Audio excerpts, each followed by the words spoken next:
Järgmisena sooviks anda sõna Katri Sennokile, kes on siis mälestiste nimekirjade korrastamise projekti juht ja räägib selle protsessi korraldamise poolest. Nii, ole hea.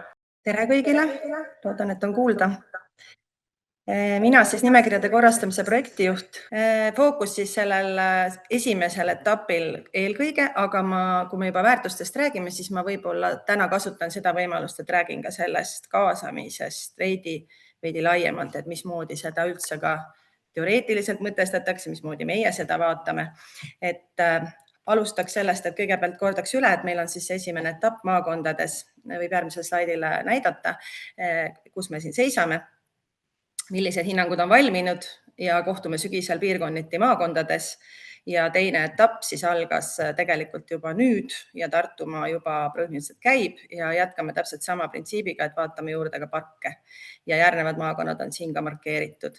Aga asume siis järgmisel slaidil selle väärtuspõhise hindamise ja huvirühmade juurde.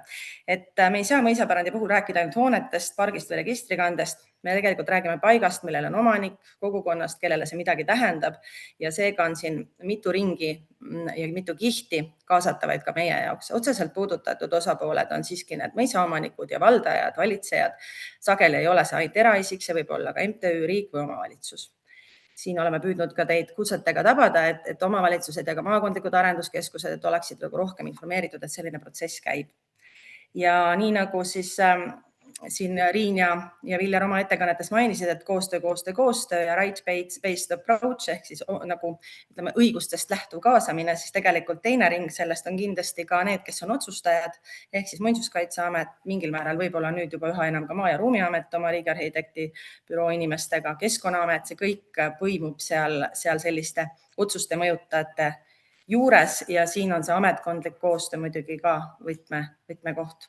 Kolmas ring on need, keda me huumoriga võiks nagu nimetada veidi peidus olevad osapooled või mõjutajad, et võib-olla me algul ei tea, et nad on olemas, aga ühel hetkel teevad nad häält ja me saame aru, et päris kõike ei ole meil veel laua ümber, et veel mõni on ka ukse taga.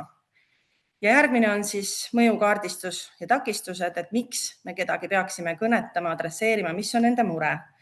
Et otsustajad, ametid mõjutavad otseselt seda, mis võimalikuks saab mingi konkreetse objekti puhul. Nii nagu ütlesin, et mõis ei ole ainult hoone, see on ka park, seal on ka planeeringuline mõõde, seal on arheoloogiline mõõde ja see on näide sellest keerukast maailmast. Teine tasand on võrgustiku mõju, et me peame tabama seda õiget võrgustikku ja püüdma oma sõnumeid võimendada nende kaudu. Kolmas on majanduslik, sest omandisuhte mõttes on ikkagi omaniku jaoks see selgelt konkreetsed küsimused. Kuhu ma kulutan, milleks ma kulutan, kust ma võin toetust saada, kust ma tulu võin saada. Ja neljas on selline keskkonna ja ruumi mõju, ehk siis kompleks, park, alleed, veekogud, liikumissuunad ja me peamegi sellepärast seda tervikut hindama ja sellepärast me läheneme ka väga palju ikkagi kompleksipõhiselt. Nii et kaasamisel lähtuvalt sellest eelpool nagu väärtuste ja miks küsimuse kirjeldusest ütleks, et kõik inimesed ei vaja ka samasuguseid vastuseid ja ei vaja ka täpselt samasugust kaasamist, vaid on erinevaid kanaleid vaja kasutada. Ja vaataks järgmiselt sidusrühmadele korraks otsa. Et me võime rääkida küll samast asjast ja samast mõisast, aga me saame sellest siiski täiesti erinevalt aru ja see ei tähenda, et kellelgi ei ole õigus või keegi eksib, vaid see näitab, et mõisapärand ongi mitmekihiline. Ühe jaoks on ta kodu, majanduslik vastutus, äriobjekt, teise jaoks on ta kogukondlik sümbol.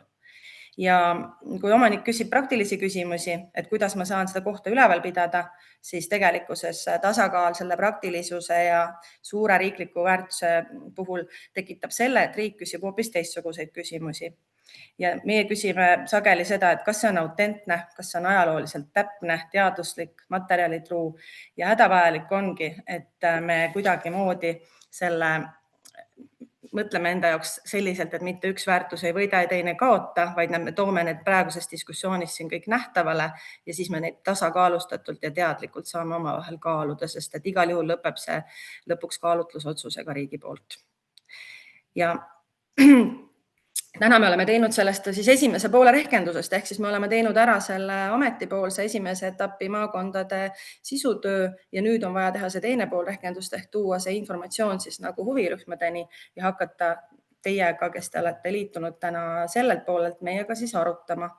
Ja ma ise ikkagi olen seda usku, et kui need väärtused on rohkem nähtaval ja selged, siis meil on vähem konflikte ja meil on nagu sisukam arutelu. Et me ei räägi ainult mingist keelamisest ja kaitsemisest, vaid meil on nagu kriteeriumid selged ja kindlasti see õiguslikul alusel baseeruv metoodika aitab sellist ühetaolisemat maailma veidi ka luua. Ja järgmisel slaidil tulevad uued sidusrühmad meil mängu, kohalik kogukond, nende väärtused ehk siis ja turismi kultuurisektor, et kindlasti ei ole ju kellelegi võõras see mõte, et kogukonna jaoks on olulised ligipääs nendele objektidele, teatud kohatunne, tähenduslikkus, et see on meie kandi mingi oluline koht olnud, isegi kui ta täna on räämas.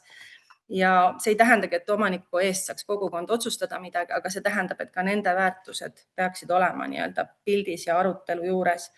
Ja eks see pinge nagu tekibki vahest sellest, kui mõis saab mingisuguse teistsuguse kasutuse, milleks ei oldud valmis, et ka see on kindlasti väljakutse, kuidas nagu muutusi juhtida ja inimestele selgitada, miks näiteks midagi on teistmoodi tehtud ja turismi- ja kultuurisektori jaoks on ikkagi olulised see elamuslikkus ja atraktiivsus, sündmuspaiga potentsiaal, aga taaskord nagu pingekoht, et ajalooline autentsus versus siis selline kommertsialiseerumine, et siin on ametil ka kindlasti olnud selliseid näiteid, kus tuleb seda tasakaalustada, et meil päris ikkagi ei läheks nii-öelda lappama see autentsuse pool ja päris Disneylandid igale poole ikkagi ei tekiks, et see ei tohiks nagu muutuda dekoratsiooniks ja pärandi tähtsus, vaid ikkagi autentsus on see, mida meie ka näiteks väärtuspõhises hindamises väga vaatame.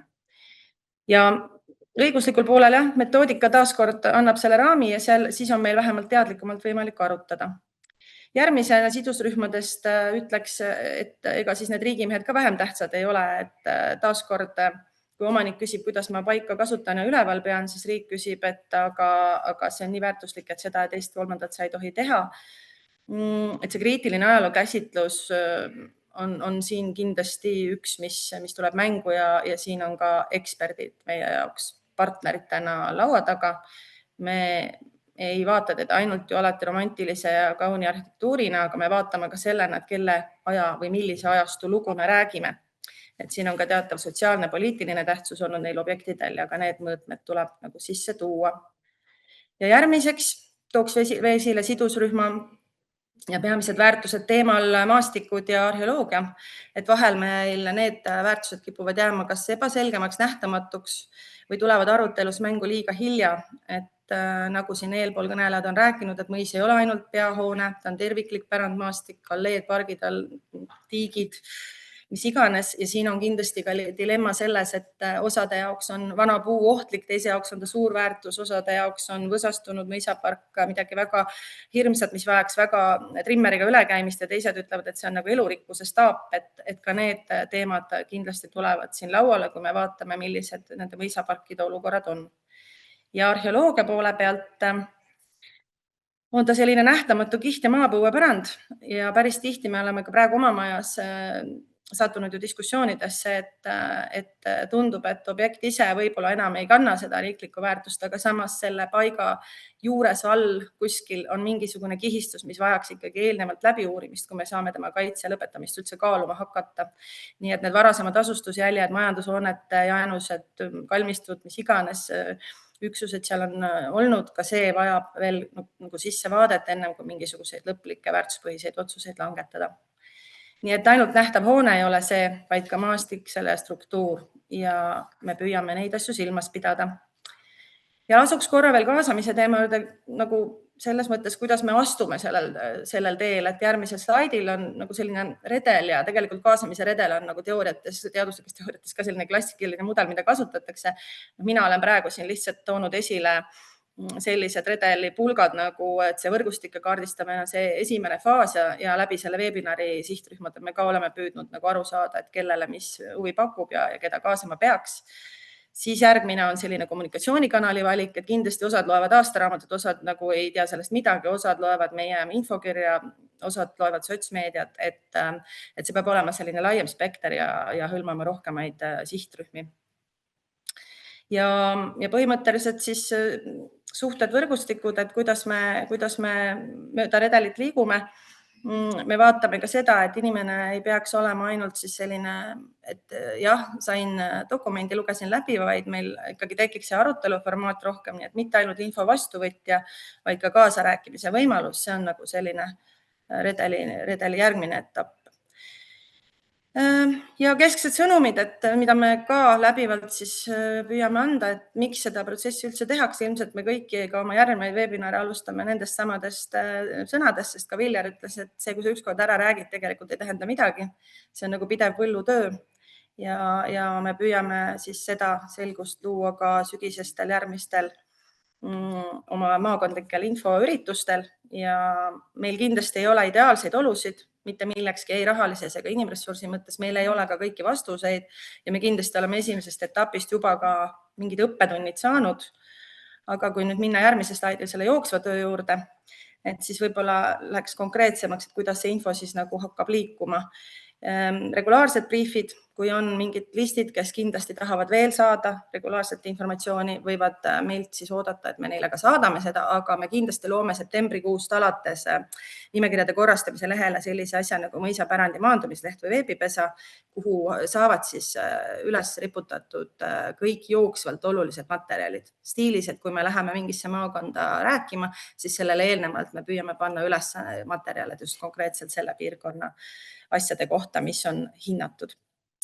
Et siit me jõuamegi selle maakondliku inforingini, ehk siis esialgu siis Jõgeva, Saare, Hiiu, Lääne ja Pärnumaa. Ja meil ka temaatilised artiklid maakonnalehtedes nüüd lähiajal ilmuvad just nendes esimese etapi maakonnades, et kõik saaksid veidi laiemalt ka lugeda, mis protsessiga tegemist on ja miks seda nagu on alustatud. Ja tagasisidega tegelemist peame oluliseks, et kui midagi meile kirjutatakse, tuleb ausalt muidugi ka öelda, et kui me ei saa sellega arvestada. Seda võib juhtuda, kui meil on tegemist riikliku tasandi pärandi teemadega, aga me peame olema võimelised siis selgitama, miks me seda arvestada ei saa ja inimestele põhjendatult vastama. Otsene selge suhtlus omanikega, me täiesti mõistame, et tänaseks ei ole seda olnud veel piisavalt võimalik teha ja nii nagu looduskaitseski, et hinda oma ütleme, omandi paiknevaid kõiki väärtusi. Kindlasti omanikul on hoopis teised väärtused, mida tema saab meieni tuua, mis võivad pilti mõjutada. Aga me väga ootame siis konstruktiivset koostööd ja tegelikult ka konstruktiivset koostööd Muinsuskaitse Nõukogu ja ka Kultuuriministeeriumiga, sest lõplikult need eelnõud, mis formuleerivad, peavad ikkagi olema seal ära allkirjastatud. Ja kokkuvõtvalt järgmine slaid näitab lihtsalt seda teekonda. Siin ma tegelikult juba rääkisin ära, võib järgmise panna, et kus me oleme selle ruupori koha peal täna. Et esimese etapi protsessis me ka ei ole kaugeltki veel ei keskel ega kaugeltki mitte lõpus, nii et siin tulevad need etapid, millest ma rääkisin, sügisesed seminarid ja siis omanikega suhtlus ja alles siis alustame formuleerimist nagu konkreetsete otsuste näol. Ja ma väga tänan kõiki, kes juba kaasa mõtlevad, ootame, et veel tuldaks nagu küsimusi esitama, kaasa mõtlema, kogemust jagama ja et meil ei oleks hindamine ainult üks tabel, vaid et see oleks nagu päriselt selline kasutatav alus, mis teeks meie elu paremaks ja paremad põhjendatud otsused. Aitäh!